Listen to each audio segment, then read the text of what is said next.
ഇന്ത്യയുടെ രാഷ്ട്രപിതാവായ ഗാന്ധിജി ഒരു വ്യക്തിയല്ല, ഒരു പാഠപുസ്തകമാണ് എന്നാണ് കാസർഗോഡ് തോമാപുരം സെന്റ് തോമസ് ഹൈസ്കൂളിലെ 5ാം ക്ലാസ് വിദ്യാർത്ഥി സെറ ട്രീസ സന്തോഷ് തന്റെ പ്രസംഗത്തിലൂടെ പറഞ്ഞുവെക്കുന്നത്. നമസ്കാരം.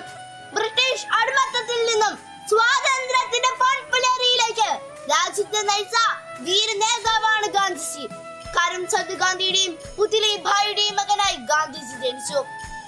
നമ്മുടെ രാഷ്ട്രപിതാവായ ഗാന്ധിജി ഒരു വ്യക്തിയല്ല, ഒരു പാഠപുസ്തകമാണ്.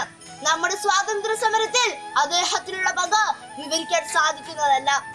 ബ്രിട്ടീഷുകാരുടെ കരങ്ങളിൽ നിന്ന് രാജ്യത്തെ മോചിപ്പിക്കുവാനായി ജീവിതത്തെ മാറ്റിവെച്ച മഹാൻ.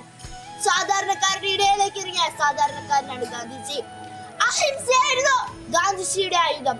ഭൂമിയിൽ രക്തവും മാംസവുമുള്ള ഇങ്ങനെ ഒരാൾ ജീവിച്ചിരുന്നുവെന്ന് വരും തലമുറ വിശ്വസിച്ചേക്കില്ല എന്ന് ഗാന്ധിജിയെ കുറിച്ച് ലോക പ്രശസ്ത ശാസ്ത്രജ്ഞനായ ആൽബർട്ട് ഐൻസ്റ്റീൻ പറഞ്ഞ വാക്കുകളാണിത്. അധികാരങ്ങളെ മോഹിക്കാതെ മനുഷ്യനെ സ്നേഹിച്ച നമ്മുടെ രാഷ്ട്രപിതാവിനെ നമുക്ക് മാതൃകയാക്കാം. നന്ദി. ജയ് ഹിന്ദ്. എന്റെ ബാപ്പുജി കുഞ്ഞുങ്ങളുടെ പ്രസംഗം നിങ്ങൾക്കായി അവതരിപ്പിക്കുന്നത് കേരള വിഷൻ നവകേരള പ്ലാൻ വെറും 199 രൂപയ്ക്ക്.